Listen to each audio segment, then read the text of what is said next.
Hi, everybody. I'm Heather Zywicki, and this is Hey Bay City. Woo! Yeah, I love that. Yeah, you crushed it. Oh, good. You're made for TV. You're Wheel of Fortune famous on TV. I pulled up Facebook, and I see your name all over the place, and I see a Wheel of Fortune. Yeah. I'm really excited to talk to you about your experience. Did you grow up watching Wheel of Fortune? Oh, absolutely. Oh, really? Okay. Oh, my gosh. Yeah. So my family grew up watching it, and we had the game as well. Like, remember of course, Windows 98 computers. We had the floppy disk of Wheel of Fortune, and I was an Oregon Trail guy. Oh, that too. All of them. Classic. And so Wheel of Fortune, like I remember the floppy disk game, we would all sit around the huge desktop computer and it was like neon graphics. And so we would play that. And then throughout the years, we would get the board games, the card games, the video games. And then my grandmother, who she's gone now, but she loved Wheel of Fortune and we were really close. So it was just amazing to be able to go on the show. What was it that I'm interested about this? It's like some families are Monopoly families. Some families are Dungeons and Dragons, or some families like coat every room in their house with Legos. What was it about Wheel of Fortune that was so compelling to your family to go all in on this? Right. I think the fact that we could all become, it's kind of like the timer is going and you have to solve the puzzle. Yeah. You want to solve it before even the people on TV get it. And we like Scrabble, so I think it kind of goes with the letters, the spelling, word games. And especially between my dad and I, we get really competitive with Wheel of Fortune. Who's better at Wheel of Fortune? Well, now I can say myself. I got proof. Yeah, only one of us was actually on Wheel of Fortune. Dad. Yeah. I think there's also an element of accessibility with Wheel of Fortune because you're watching Jeopardy.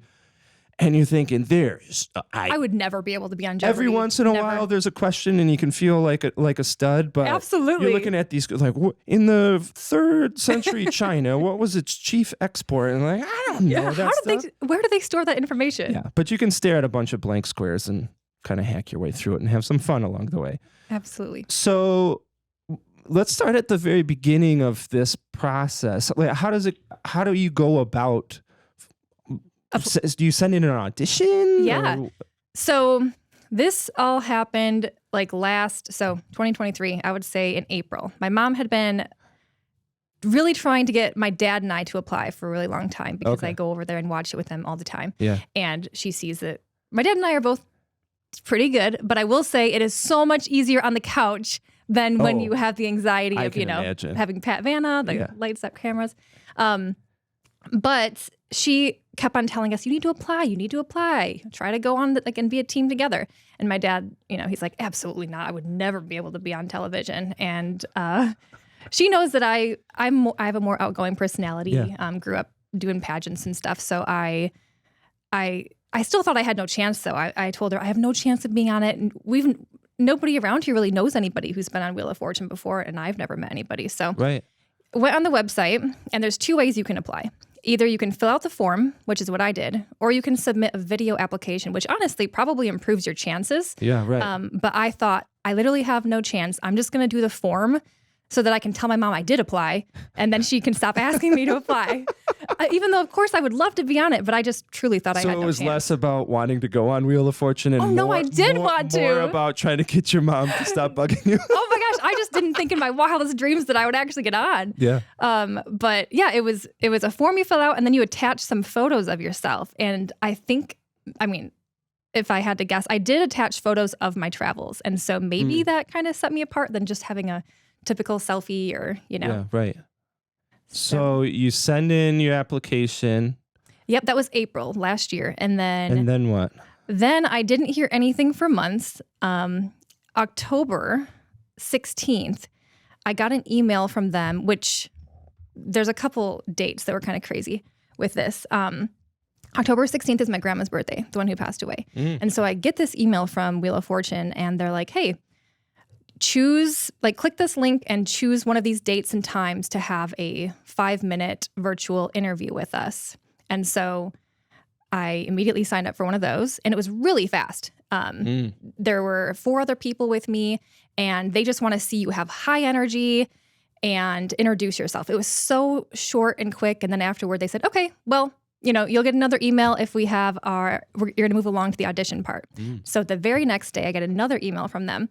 And then I had to sign up for a date and time to have a half hour to 45-minute virtual audition.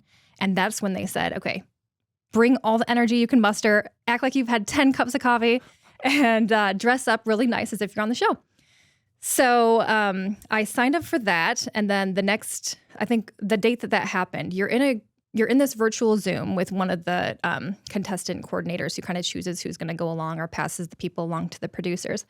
And they had some toss-up puzzles, which are the ones where you kind of buzz in, and they told us to just grab a pen and click it when you want to shout out the answer. So you do some of those, then you move along, and they take you one at a time. So it was just me and then the contestant coordinator. And they put up, I think it was 6. It was either 4 or 6 puzzles at a time. And they don't have letters coming up. It's like what you see is what you get. They have a couple letters on the board, and they just want you to solve the puzzle as best you can. All of them that you see, they did 6 different categories, and they want you to talk through the process of what you're thinking, trying to solve this. Oh, and interesting. So, yeah, it was cool. So you never know if you were right. I mean, you can think some of them, you're like, oh, that's definitely got to be. Why do you think they wanted you to talk through the process? Was it? I don't want to say trying to evaluate how smart you were, or is it like stage presence, or what? I think I would say it's a little bit of all of that, because when you're watching the show, especially during the bonus round, when that clock is ticking, I think they only have 10 seconds. If the person just stands there quiet, it's not as fun as seeing them, oh, I think it might be this. So I think they want somebody who's comfortable being vulnerable and maybe saying things that might sound stupid, but hey, at least you're trying. And that's what you do at home. That is kind of the fun part. I mean, you hear, I would like to buy a vowel. Oh my God. And like you just hear this like train wreck because you're trying to think and you're trying to talk and you're trying to look peppy and you're trying to win all at the same time. The anxiety is so real. I love it. Okay, so you do this virtual audition. They're like, cool, we'll let you know. Then what's the next step? So that was October, maybe 17th or something. And then I heard back from them December 15th. So I wasn't sure if I would hear back from them, but I was looking at Reddit groups and everything, like how long does it take to hear back? I was all in. Yeah. And I downloaded the app because they encouraged that. I had it before anyway, but I re-downloaded it. Like the game app? Yep. Okay. Yeah. I downloaded that yesterday. Yeah, it's fun. Yeah. I'm terrible at Wheel of Fortune. Are you really? Yeah, I mean, I sent you that message that it would be fun to like try to play Wheel of Fortune, and then I thought about how stupid I'd look. I'm just terrible at word games like Scrabble. I look at all the letters and I'm like, I see an R and an S and an E, and I have no idea what word. Fun. Yeah. So they reached out December 15th. I got an email, and I was not expecting this at all because some people said it could take years. They keep a contestant pool for a long time. But December 15th, I got an email, and it's like, congratulations. We would like you to be a contestant on Wheel of Fortune. Let us know within 24 hours if you can come out here on January 11th for your filming date. Yeah. And oh my God, I was actually, so I'm a virtual speech language pathologist, but I went into the school that day just to see my students and give them like Christmas presents. Yeah. And I immediately call my parents and I'm like, I have 24 hours to get back to them if I can be there on January 11th. And wild. Oh yeah. And so that's when I started thinking, okay, do I really want to go on national television and risk freezing up and just looking so stupid on national television? Yeah. This is real. It's really happening now. And I thought, if you don't do it, you'll regret it forever. And I'm so happy that I did it. So wild. From then, they told us basically the only thing that could ruin it for you. Well, sorry, I'm going to be all over the place remembering details here. No, you're fine. So they did say they record 6 episodes in one day. And so that would be, 3 contestants an episode, 6 episodes, 18 people. But they had 21 people come out because they have 3 alternates. Oh. Just in case, a flight is delayed or somebody's sick. Or, somebody comes and they just freeze and cannot do it. Yeah, they don't show up. Yeah. So they told us like you're not guaranteed to be on the show, but basically I think I kind of imagined that the people who would be alternates for the most part would be people who live in California because they can always, and that's what happened. Okay. The alternates on our show were all people who lived in California who could come back on a different day. Right. A little bit less of a bummer if you don't make it that day. You're like, well, what are you doing next Tuesday? And you can just drive over there. Exactly. Yeah. Okay. So it was 21 people, and I flew. Let's see. So we flew out, and this, by the way, January 11th was right when you guys were getting dumped on with snow, like that horrible storm. Yeah. So I was supposed to fly out the day after the day after taping on the 12th, but everything, like our flight was canceled and delayed probably 8 times. Oh wow. But I'm glad we missed the whole horrible storm here, and I got to be in California. Right. Did you go into the training before when you got that? Congratulations. Like, are you looking on like strategy, technique, training? Oh, yes. Yeah. I was obsessed, probably embarrassingly so obsessed. My brother has some video game systems, and so I'm like, we're buying PlayStation Wheel of Fortune, we're buying Xbox Wheel of Fortune. I'm watching on Pluto. Pluto has a 24-hour Wheel of Fortune channel. That was on constantly.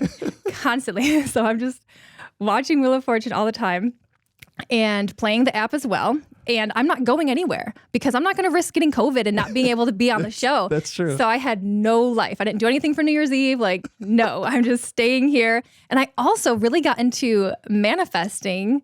So I had this notebook and I wrote 3 times in the morning, 6 times in the afternoon, 9 times at night. And I would just write what I wanted to manifest. And I was like, the wheel is so good to me. I solve puzzles accurately and quickly. Yeah. I make so much money. And wow, so you went in deep. Oh my gosh, yes. I lived and breathed this for sure. I love it. So you show up there to the set, kind of walk me through now that it's go time. What's happening? So I got there a couple days early just to make sure that there weren't any issues with flight delays, of course. Smart. And so that morning we have to get there at 6:45 in the morning, and taping doesn't start until noon. So you're there for like 5 and we got there at 6:30 probably. So 5.5 hours of we get there. All 21 of us get to meet. Everybody's dressed really nice. You can bring you had to bring a second outfit too, just in case whatever outfit didn't work with the camera. Okay. And the lighting and things. And so we also found out before we went out there what the theme of the week was going to be, which the theme was National Geographic Expeditions, which was so freaking cool.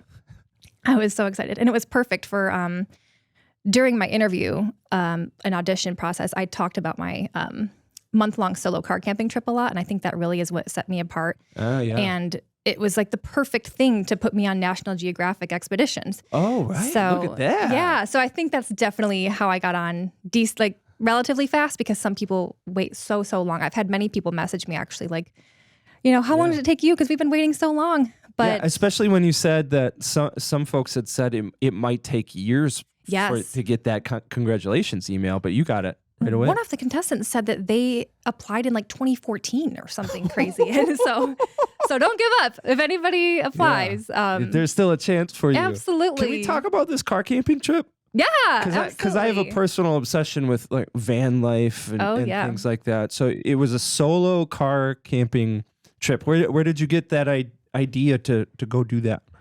Well, I lived in Colorado for a few years, and I kind of got the hiking bug, and I really liked that. And I lived out there by myself, so I would just go on these little like weekend trips. I went to the Great Sleeping Bear Dunes out there, and that was the start. It was just so liberating, especially because before we started talking here, you were mentioning how you had anxiety before. And at the time I had really bad anxiety. And so kind of facing a fear really helped I don't know, it just really helped get over the anxiety because I kind of showed myself what I was made of. Yeah, you have to work through the discomfort. Exactly. Yeah.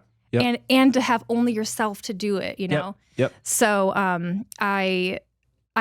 I've seen girls on YouTube. I'm in a lot of travel groups for just girls on Facebook and things like that. And I just really admire these BA, I don't know if I can say that, so I'll just say BA, women who go and do these solo trips. Especially because so many people, when they hear that you're going to be doing that, they're like, oh, without a man? Like, you're just going to go by yourself? That's so, you're going to be killed. Yeah. And so my mom was obviously freaking out about this idea, but I planned it meticulously for 2 months. My twin brother did a bike ride, a solo bike ride from Clare through the Lower Peninsula, up through the Upper Peninsula, and then he came down through Wisconsin and then to Manitowoc.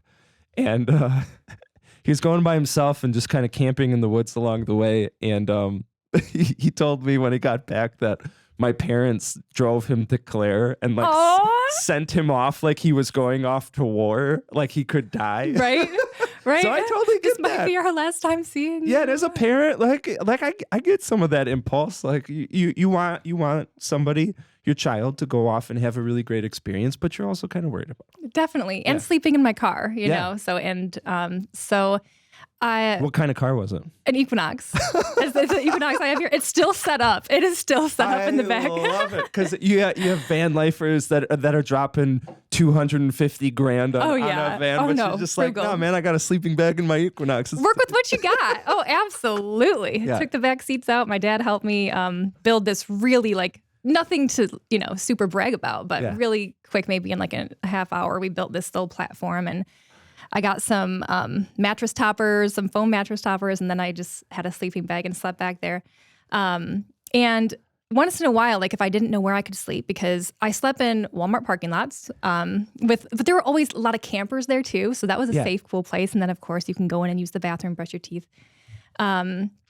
And then there were a lot of like boondocking locations. Thank God for all the apps like iOverlander and things like that show you. And I like those apps because they usually have reviews from people, and they'll say felt very safe here, or a little bit sketchy. Maybe avoid this one. Because you only get like one chance at picking a location, and like you show up at a parking lot. I don't think I can do that. Like you don't know where to go. Absolutely. Why the Pacific Northwest? I think because, I've always wanted to go to Oregon, and I've always wanted to go to Banff, which I know that's kind of like way out of the way. That's way out of the way. It is. Yeah. And so maybe it was kind of crazy, but I thought, I'm taking my own car, and if I were to fly over there, it would be so expensive to fly there and rent a car, and I don't know. So I just decided to do like a few dream places that I've always wanted to go to. Yeah. So I went all over Oregon. Very Started cool. Way south, so I could go to Crater Lake and then Smith Rock State Park, and then went up all through Washington, and then I went all the way to Banff. Banff for sure was the biggest one that I wanted to include. So it was absolutely amazing. And there's this group on Facebook. If there's any women, they can like reach out to me if they want to know this. But I'm going to keep it a secret just in case. Okay. Women also, if you're listening to this and you want to know the group, you can send. If you can't find Heather on Facebook, you can send us a message on Hey Bay City, and we will connect you guys. I would love that. Yeah, so we'll connect you. So if you're thinking that this is your jam, send us a message. Try to find Heather on Facebook. We'll get you. Oh my gosh, any like-minded women, let's be friends, please. Yeah, heck yeah. I would love that. Heck yeah.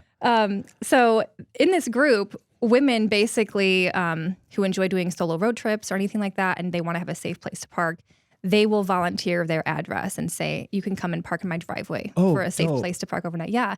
So there were 2 women, amazing women that I met doing this. One of them was a veterinarian, and she ended up actually going camping, and she's like, you can just stay in my house while I'm gone. And I'm like, what? You're just gonna let me have your whole house? And she's like, yeah, you're really cool. So yeah, I got to have her whole house. She had a jacuzzi, and it was amazing. And then once I had left, we kept in touch, and she invited me to go camping a different time while I was there. So we met up and went camping. And then another woman, she was on the show Naked and Afraid twice. Really? Yeah. So I got to stay on her property. Oh gosh, is it Lori? Okay. Does it sound familiar? A little bit. I think she twisted her ankle or broke her ankle on one of the shows, but it was really cool to just pick her brain and just see her property, because it was very like homestead kind of property. Oh, cool. And she told me that they reached out to her to be on the show, because I wondered too, do you apply to be on that? And she's kind of like a survival trainer kind of person, so that's why they reached out to her. Yeah, they tend to reach out to those.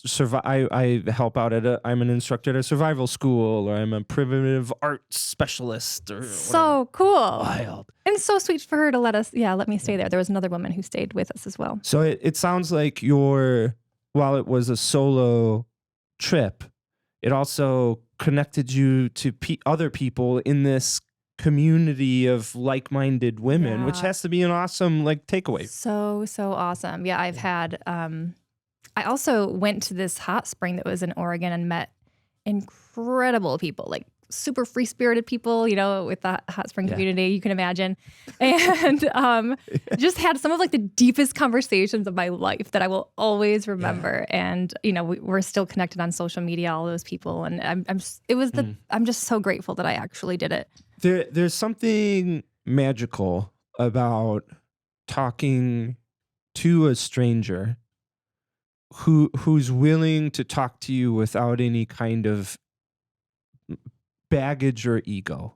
Oh my God. And what I've learned through this work is that talking to strangers can be really freaky. Like, it's terrifying. You don't know what you're gonna get. You don't know what you're gonna get. Like you're at a cocktail party and you want to be impressive. Like we bring all of these emotions and anxiety and baggage to our interactions. But there's a disarming nature of talking to a stranger because they don't know you. Right. They don't know who you are. There's no preconception. They don't know if you're a lawyer or you're a stay-at-home mom. They don't. No expectations of you at all. No expectations of you at all. And then when you come into a space and you talk to somebody who's ready to meet you in that same space, I 100% know what you mean when you say I will cherish those conversations forever. Even if you never meet that person again, it's a gift that you give to each other. 100%. Yep. Especially when, I don't know, sometimes you have those, like a deep conversation with somebody and both of you are like, I really needed this. What are the chances we would run into each other and learn from each other in this way? Yeah. Yes. There's, I've talked about this once in the podcast before, way at the beginning. So people, if you've heard this before, you can just listen to it again. So the brain craves stories and interactions with people like food in the same way, like your brain lights up in the same way when you interact with another person, to the point where when you're listening to a person tell a story, your brains synchronize to where when you tell that story of you being in Oregon, my brain thinks that I'm in Oregon. Oh, cool. Yeah, I can totally see that. Or when you say, when you tell a compelling story, like here's a challenge that I had to overcome and this is how I did it. My brain feels like I also am overcoming that challenge with you. That's amazing. And it's a moment of synchronicity that happens only when people are interacting in an intentional way. So it doesn't happen if we're on the couch and watching TV and just kind of saying, hey, like, what do you want for dinner? The brains don't synchronize in that way. But when you're sitting across the table or you're sitting at a campfire and you have a moment where the only thing that we're thinking about is this interaction, that's when brains start to synchronize. And it's the only time that happens. And so that's why great conversations are so thrilling, because we typically don't get to have that experience in our everyday life. We're glued to the phone, or we're glued to the iPad, or we're shallow conversation. Yeah, we're talking to people about work, or we're talking to them in transitioning to something else, or I need you to do something for me, or they need you to do something. They need you to do something for them. And so it's these really transactional interactions. Oh yeah. And so that's why a great conversation is so impressive, because not only do you feel like you are experiencing the same things those people experienced, but it's such a rare experience that we walk away and say, I don't think I've ever had a conversation like that. Yeah. Oh, I love that. Yeah. That makes you like treasure it even more. Yes. Yeah. So how long were you gone? I was gone exactly a month to the day. Oh my goodness. Oh yeah. So I used the word takeaway earlier. What, like, after that month, and now that you've had time to reflect on it, like, what is your takeaway from that? So many. Like, what did you learn, or what would you tell other women thinking about doing something similar, or doing something scary, or what would you say to them? Gosh, there's so many, and I wish I could. I'll definitely will put it the best way I can. I wish I had a very beautiful, poetic way of expressing it. But as far as what I learned, I think was, this was always a huge elephant of a dream for me. I really admired the women who did it. And I just thought, I would probably cry myself to sleep, like most of the time. And it just, like you said, when you separate yourself, especially from the place where you grew up, which love Bay City, of course. But nobody has expectations of you. You can seriously soul dive really deep and just really think about the kind of person you want to be, reflect on your past experiences and where you want your life to go without input from others, and just especially in nature. I mean, I really think that time in nature is especially great for reflecting and getting, just like building that relationship with yourself, which is so important. So I think that if any woman is interested in doing a solo trip, I 1,000,000% support you and encourage it. It taught me that I can do anything that I set my mind to, for sure. It also taught me that the world isn't, I know that, of course, the world can be a scary place, but it also can be such a beautiful, awesome, larger than life experience. And you just have to have the guts to do it, like the guts to chase your dreams and have these experiences, even if it's uncomfortable, even if you're a little bit nervous about it, even if you think you're gonna look stupid. If you actually do it, it'll just build momentum so you can keep on doing more awesome things in your life. And I also think that by doing this, I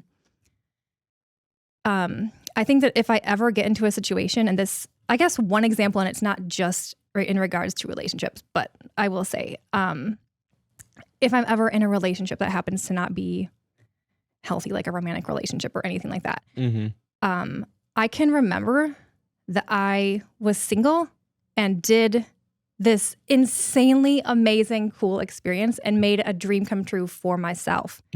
And so I will never be in the position of like, oh, but what will life be like without this person? My life will be living my dreams and like thriving. Yes. So I've shown myself that, that my life can be insane, and all because of my own efforts and making those relationships along the way. I love that. Do you think there's an element too with travel? It almost forces you to experience life outside of the lens of social media. Oh my gosh, for sure. Because like we love to vicariously explore the world, whether it's through politics or Instagram or all of these things. And I think we also we lose in the process. One of the many things that we lose in the process of that is those experiences are curated for us and they're presented to us through a certain perspective. That person's views, that person's experience, but we don't really get to figure it out on our own. Like we don't really get to hack our way through it. We're just like, yeah, that cliff in Banff looks really awesome. And then you scroll to the next thing, but it's completely different when you drive yourself there over a course of a month and you stand there at the bottom of it and you're like, wow, that's incredible. And all along the way, you're parking in people's driveways and you're hanging out at the hot springs with a bunch of hippies. Yes. Like you're kind of spontaneously experiencing life. And I think that's where a lot of the magic is. Yeah, for sure. Yeah. And I remember I did so much hiking. Like every day I hiked really long trails, like, 5 to 9 mile hikes every single day. The longest hike I did was 14 miles. Dang, how long did that take? Oh gosh, I don't even know if I remember, because I really took my time too. That was Tunnel Falls. If anyone wants to, it's amazing. It looks like something straight out of Lord of the Rings, because you go behind the tunnel and it's just mossy, like rock walls all around you. It's so cool, amazing. But I also, because I was alone, I didn't want to have headphones with music in, just because just to be safe. I don't know what's going to creep up behind me. Right. So that was another thing that was unique and a magical part of the experience, was I was in silence just with nature. And so had my thoughts, and it gave me a lot of time to like compare hiking struggles with life struggles and things that come along. Like there'd be parts of the hike like, oh my God, this is really killing me right now. I can't believe that there's no end in sight of this incline. And then the view at the top, of course, is absolutely amazing. And I think this was so worth it. And so you can compare it to life. Like, even if it's really, really hard right now, once I turn the corner, it might just be, one of the best years or moments of my life. Yeah. So yeah, it was really, really awesome. And I'm grateful. And there were times too during the trip where I'd be exhausted and I'd think, I probably need a rest day tomorrow. Maybe I shouldn't do the hike. But then I'd think, you know what? Like, I'm going to give myself some tough love here and think, when will you be out here again? It's true. Whatever. Just be sore. Who cares? Go look at the views. Yeah. What you said about silence, I was listening to somebody a couple days ago, and they were talking about our chronic busyness, that everybody's so stressed out and everybody's so burned out, but we're addicted to that kind of stress. And one of the reasons why we love to fill every spare moment we have. I mean, as soon as we have 5 minutes, it's picking up the phone. It's filling that time with something. One of the reasons you said that is because we're afraid to be with ourselves. And in the process. Amen. Yeah. Yes, you hit it on the head. Yeah. And in the process, because we're afraid to be with ourselves, we never really figure out who we are. And so then we're just kind of brute forcing ourselves through life. And we're really overwhelmed and we're stressed out because we're not getting what we want, or what we're doing isn't aligned with what we need, or what we feel like we should be doing. But then we never take the time to actually figure that stuff out. And he made the point that the only way that you will figure that stuff out, it's not like books can give you hints and gurus can give you tips and coaches can help you along the way. But in the end, you have to be the one to figure that out for you. Absolutely. Because that coach on Jay Shetty, you're awesome, man, but I'm not Jay Shetty. Yeah. And so while you can help me out and you can kind of guide me along the way, in the end, it comes down to me. And I have to be the one to make that choice to say, I'm going to go walk in the woods for 30 minutes without my headphones on, without any of that. I'm not going to pick up. I'm going to leave my phone in the car, even though that's dangerous. I'm going to do things that force myself to sit with myself so that I can figure myself out. And it's the best thing you could ever do for yourself is, nourish that relationship with yourself. Yeah, I love it. So you go to Wheel of Fortune. Oh yeah, quick, easy transition. Yeah, we got. Who knew that Wheel of Fortune would turn existential? That's awesome. I love it. So did you get to like meet Pat and Vanna before you went on stage, or did you just like go out there and you're like, oh crap, I'm so overwhelmed? Right. Pat, yes. Okay. I mean, wait, Pat, I was so overwhelmed. Yes. Yeah. So we did not meet Pat until right when he's walking out. So when you guys are seeing him walk out, that's when we're seeing him walk out. And it is like, oh my God. That's it's go time. Yes. Yeah. That's why when I met him, I'm like, hi, Pat Sajak. Like, oh my God, you're right here. Hi, Pat. Yes. Oh my gosh. Did your voice get higher like that? Probably. Oh yeah, I bet. I mean, I definitely noticed my nervous laugh on TV. Yeah, it was funny. But so the schedule was like, so we get there at 6:30. We go through security, and then they had like breakfast burritos for us, and we had a big talk from the producer who was just telling us like, he's like, you're not one of thousands of people. You're not one of 10,000s of people. You are one of hundreds of thousands of people who applied and actually got chosen to be on the show. Oh my goodness. And yes, that was cool to hear that. And he's like, what do you think makes us want to choose somebody? And so we're raising our hands, like knowing the rules of the show, having good energy. And he's like, yeah, the biggest thing, we want somebody who viewers are going to root for. And so he's like, we kind of saw that with you guys. And so then we had a talk by a lawyer. He kind of spoke to us for a while just about confidentiality and keeping the integrity of the show. He talked to us about how in the 50s, when game shows first were coming about, I guess, I'm trying to think of the exact game show he was telling us about. I can't remember, but he said that when they first came out, they noticed that viewers would maybe have a favorite person they were rooting for. And so they would just give them the answers without America knowing. Really? Yeah. Because they wanted the viewers to keep watching. And so they'd be like, oh, this is like the favorite. Let's just keep making them move along. I feel so deceived. Right? So that's why, though, there's a law that's in place now to make sure that does not happen ever again. And the lawyer was telling us, if you see anybody that you think might have a heads up about what the puzzles are, or if anybody talks to you, immediately come find me. And so it was very, wow. Yep. It was interesting.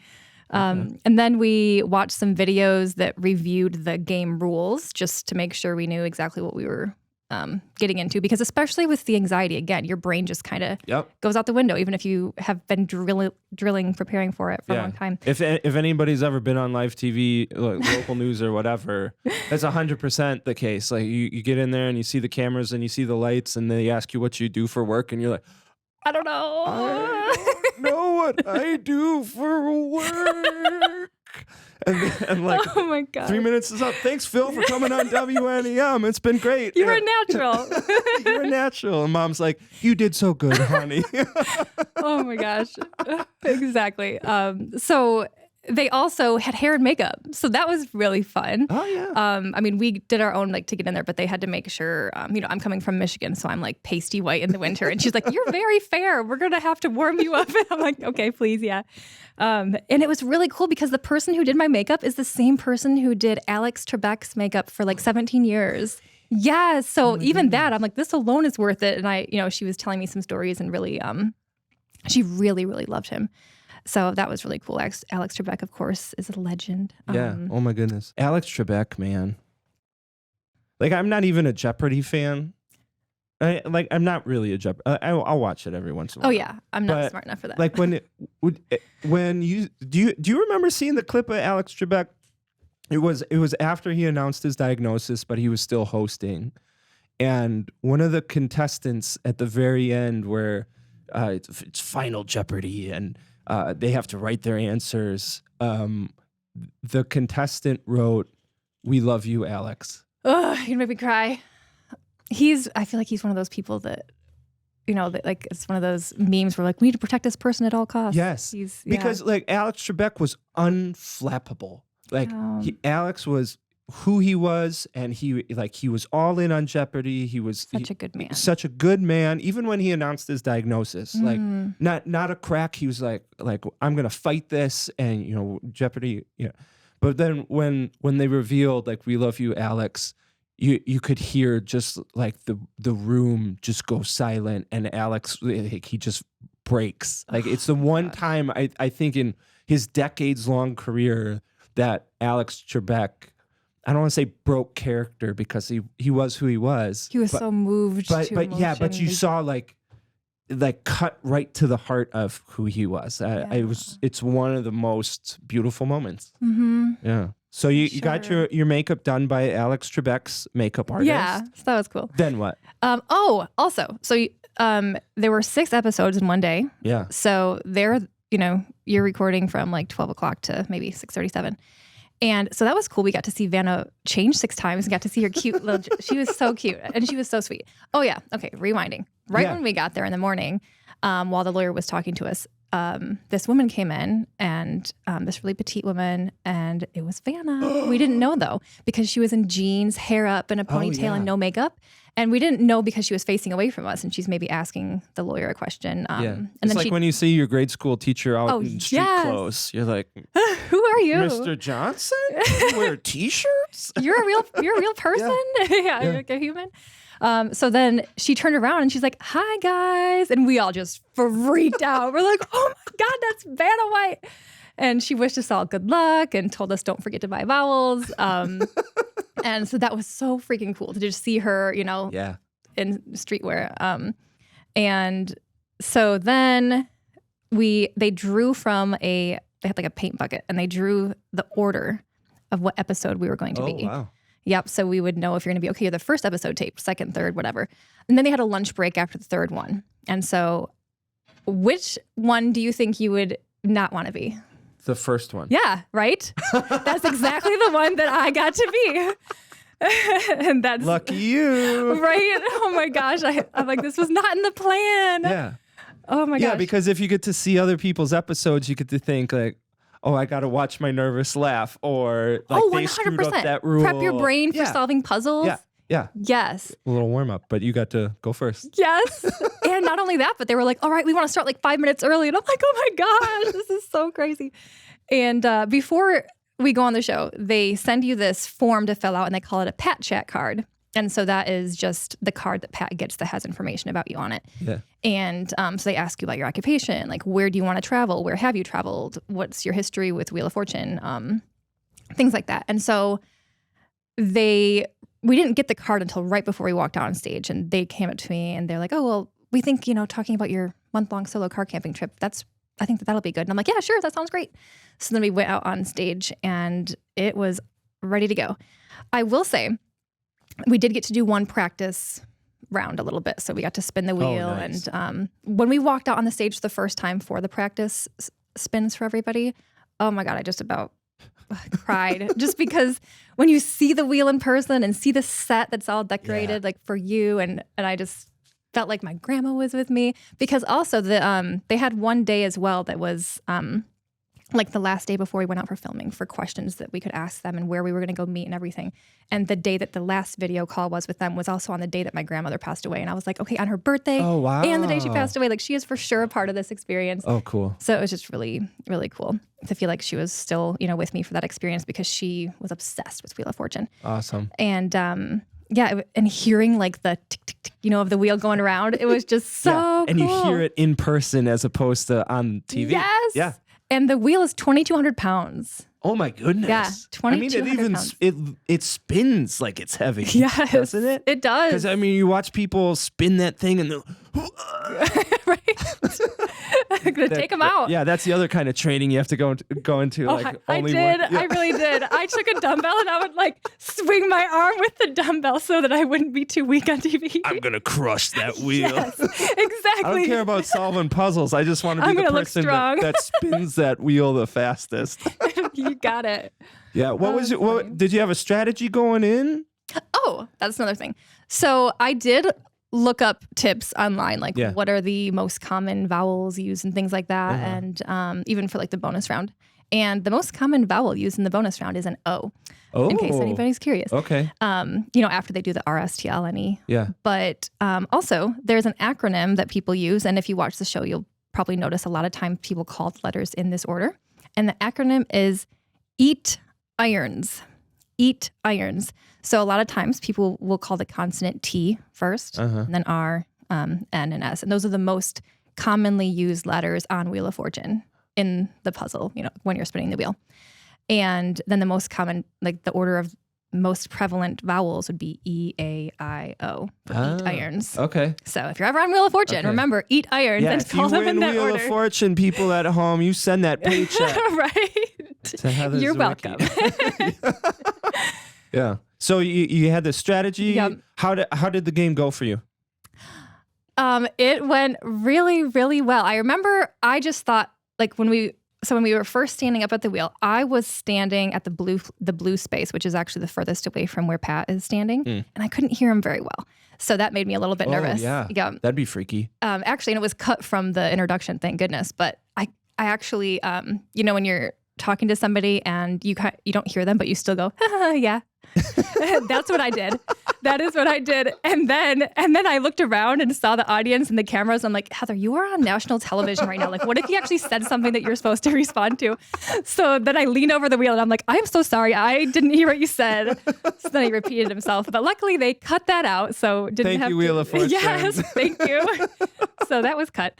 But I was just thinking, like, I felt like I was going to pass out. The anxiety, I was so scared, especially being the first one, just because I felt like I didn't really know what to expect. And it is a pretty it's a fast-paced game. So fast. You're there. They roll tape. You got a game going. He's like, "Tell me about yourself. We're doing another game." Yes. You go. Tell me. We're doing another game. Thank you for acknowledging that. It is so fast, especially in person. And during the practice round, one of the producers was behind us and like, "Go, spin, spin, spin, spin," because I would think I could take a beat and then spin, but no, it is just go, go, go, go, go, go, go, go, go.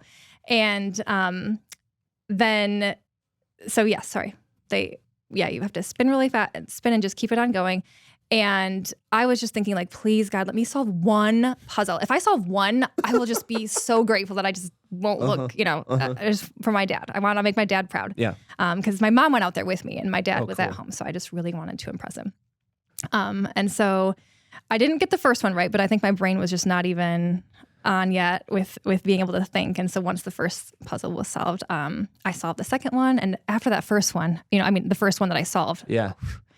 What a freaking relief that was. And then I kind of just had some confidence momentum, I guess, because I kind of, because you not were to winning brag, at but one point. no. Oh yeah. I did really good. I solved the most puzzles on my episode, which is you did. a dream. Oh my gosh, it's so cool. I'm so grateful. Yeah, you were at one point at like 20,000 or something like that. Yep. Yeah, and then what happened? So there is something called the prize puzzle on Wheel of Fortune, and that is where, like, if you solve the puzzle correctly, you automatically get this prize, which was a trip. On my episode, it was a trip to Panama, Colombia, and so she solved that one right, and that trip was worth $16,000. Oh my goodness! Yeah, one trip worth $16,000, and so I think I had $10,000 maybe when she had gotten that, and so it put her way ahead of me, up to $19,000 or something. Yeah. And then I think she got 2 other puzzles correct, and because of that, when I watch the show, most of the time, whoever gets the prize puzzle right, automatically you assume they're going to go to the bonus round. Yeah. Because it just is so much money. Yeah, I mean, the value of the trip. You get $16,000. You could solve not a puzzle and still end up winning. Yeah. Absolutely. Yeah. Yep. Wow. And so, but I'm thrilled that mine was all cash, like $20,200 is what I ended up with. Wow. And getting the triple toss up was so much fun. Yeah. Tell me about the triple toss ups in case folks at home aren't familiar.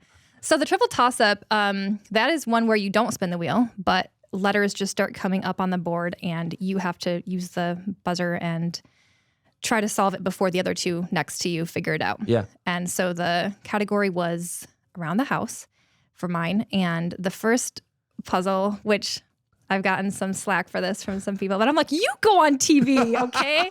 Yeah. And listeners at home, if you're thinking that, you're like, you go on live TV. Yeah, you go on Wheel of Fortune. Yeah. And so the puzzle, the first one was floor lamp. And so I got so lucky with that too, because one girl buzzed it and she said flood lamp. And I don't know why, but my brain even was like, oh yeah, it's flood lamp. And then it wasn't flood lamp. So then the other guy with us buzzed in, and then I think he, it's scary. So he didn't say anything. He must not have been able to think of what it was. Yeah. So I buzzed. Because they tell you that in Jeopardy, like even if you got a 1% chance, like you buzz in and then you think it through. Yeah. Yes, because there's a timer. And so, I waited until there was only 1 letter left in the puzzle. And a lot of people are like, how did you not know it was floor lamp? And so I buzzed in when there was only 1 letter left, and I still didn't know it. And I looked over at the used letter board, because there is I can explain that to you, how the setup of everything is. And I saw the R was still up there. I'm like, floor lamp, that's a thing. Yeah, I think floor lamp's a thing, floor lamp. And it was right. And so, and you could see Pat Sajak made a face like, wow, that was weird that it took all 3 of them and they still didn't guess that. Yeah, we don't have to go down this rabbit hole, but Pat is very transparent about what he thinks about what's happening and about what you said. And I think he was talking to you, and you were talking about your camping trip, and you're talking about going Pacific Northwest, and he goes something like, well, that's all I have to. Yeah, that's all I got for you. He goes on to the next person. Oh my gosh, yes. Part of that is that I didn't have anything else on my card. Oh, I kind of wish they would have put that I'm a speech language pathologist, and then I could have talked about that or something. But he probably was like, literally, there's nothing else on this card, and that's all I got. And I think, and he said that too after I did that whole awkward, I'm so sorry, I actually didn't hear what you said. And so I think that's why he was probably like, okay, we're just gonna move on. We're just gonna go on to the next contestant. Oh my gosh. So you get to that last puzzle. Oh yeah. And then she wins. Like, walk me through what you're thinking at the end of the game. So after the whole game, I was like, another thing that I was manifesting. I know that, but I really... No, you can say it. Yeah, I was manifesting this. I looked at the National Geographic Expedition website because I knew that was the theme, and I just thought I better check it out. And I was looking at where they go. Just like, I wonder if there's any places they go that I would love to go to. Of course, everywhere I would love to go to, but they go to Antarctica. Ooh. And I wrote that down on my Pat Chat card, like, where's the #1 place you want to go? Antarctica. Because it's untouched. It's just so cool. How many people in their lives can say that they've gone there? Right. So when I wrote it in my notebook too, like, Antarctica, and I was thinking, what could they call it? And I was watching the videos, and they called it like the Great White Continent. And so anyway, when I walked on the stage, I looked over, and they had this whiteboard that had the Antarctica expedition. And I thought, oh my God, this is really happening. I have a gift. The universe is like literally just making yes. This is insane. What are the chances that, like, on my episode they're going to Antarctica of all places, and I got the wedge. Oh. I got the wedge with Antarctica. Yeah. So I was so excited. Wild. I thought I was going to be able to get the trip. However, they had a rule. Sometimes on episodes, if there's a wedge with a vacation, if you solve the puzzle right, you get to keep it, kind of like the prize puzzle. Yeah. But they had a rule of on this one where you had to solve the puzzle correctly. Or wait, I'm sorry. You had to get the wedge, and then for the rest of the game, never get bankrupt, which I didn't. But then you also had to go to the bonus round, and you also had to get the bonus round correct. Oh, wow. And then you could keep the trip. Oh, wow. Yeah. So it was a lot of hoops to jump through. Yeah, that was a lot of hoops. But yeah, so after the triple toss-up, which so they're worth $2,000 each, these 3 little puzzles. And if you get all 3 of them, though, they bump that up to $10,000. And I, luckily, amazing, like it was so exciting, I got all 3 of the triple toss-ups, so that gave me $10,000 to add to my already $10,000. Boom. And at that point, I think I was just like in this dream haze of like, oh my God, I have the Antarctica wedge. I have $20,000. I just did all 3 triple toss-ups. Like, my dad is going to think I'm so cool. And like, this is just way too good to be true. This is crazy. And so, anyway, then they went into the last round. And I think I mean, again, your brain is just in such a weird space because you're anxious and it's the show you've watched your whole life. And so I think I kind of was thinking I might really go to the bonus round. I think I really am going to go to the bonus round. Oh my God. You know, I'm even just thinking about it. I'm like, oh my gosh. But then that girl solved the last puzzle, which put her like, I don't know, like $1,200, maybe $1,200 above mine or something. Yeah, it was like $1,200. It was super not much. close. Yeah. It was very, very close.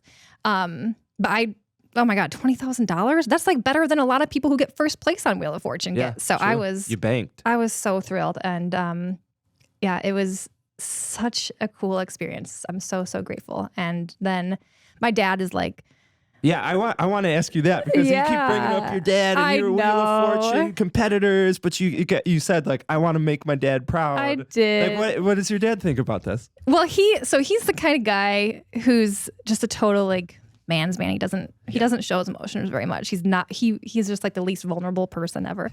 And so when he wanted to know how I did on the show, and I was telling my mom like, no, let's make him wait until the show actually airs. But he's like, that's not fair. It's not fair that she gets to know and I want to know. I'm your dad. Yeah, exactly. You can't make me wait. And so I did end up caving, and I told them, like, the Wheel of Fortune said we could tell like our parents and things like that. So then, sorry about that. No, that's fine. Then they, so I couldn't tell people when the air date was until they emailed me an actual photo of me at the wheel, because they took photos of you at the wheel, and they said, yeah, you cannot announce it on social media or anything, and you can only use this photo on social media to promote it. And it's a great photo. It's super exciting and epic of you at the wheel. Yep. And so when I finally got that email, I was like, oh my God, I can announce and tell people when it is now. So my dad instantly, like, it was so funny, he immediately grabs his phone and just starts calling everybody in the world. And he's like, Heather's going to be on Wheel of Fortune, like Friday, February 23rd. And I'm like, we can't say anything else. We can't say anything else. And it was just so cute. And like, my heart is so full. Yeah. He's just not the kind of guy who, like would openly say like, I'm really, really proud of you. But seeing that, I knew, I'm like, oh, my dad's so proud of me. This is cool. So sweet. And then him actually watching the gameplay, we had a watch party at my aunt's house. And my mom told me he was like getting teary-eyed watching. So oh, really? So sweet. Oh, yes. that's awesome. So I'll always remember that. Fulfilling your dreams of Wheel of Fortune, making your dad proud, making Bay City proud. It was really cool when you announced the date and you had that picture.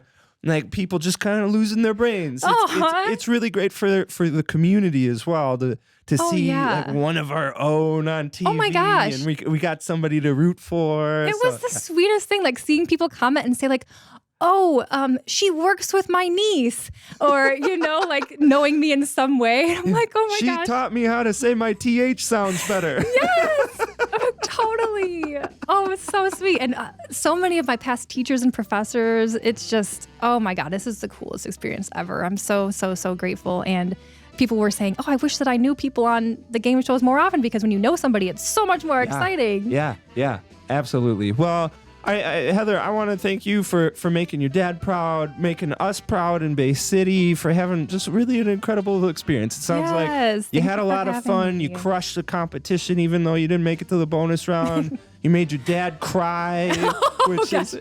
Don't put that out there. Don't be like, hey, I did not cry. It was I had something in my eye. Yeah, that's right. That's exactly right. Yeah, so I want to thank you so much for coming on the show. And do you have another game show that you'd want to be on in the future? I think Price is Right would be really cool. They said I have to wait a year before I can apply for any more game shows. But yeah, because you see folks on like reality shows, like you see them on Big Brother, and then they're on another one, and then they make a career out of it. So, they do. They get the bug, and so yeah, that'd be cool. And they did tell me. So anybody who wants to apply, they're like, tell everybody to apply, because we're always looking for people. And so Pat's going to be done in June, and then in September he's replaced by Ryan Seacrest. Okay. So get your applications in now, and if you're a Seacrest fan. Heather, thanks so much for coming on the show. Thank you. Yay. Awesome. Thanks.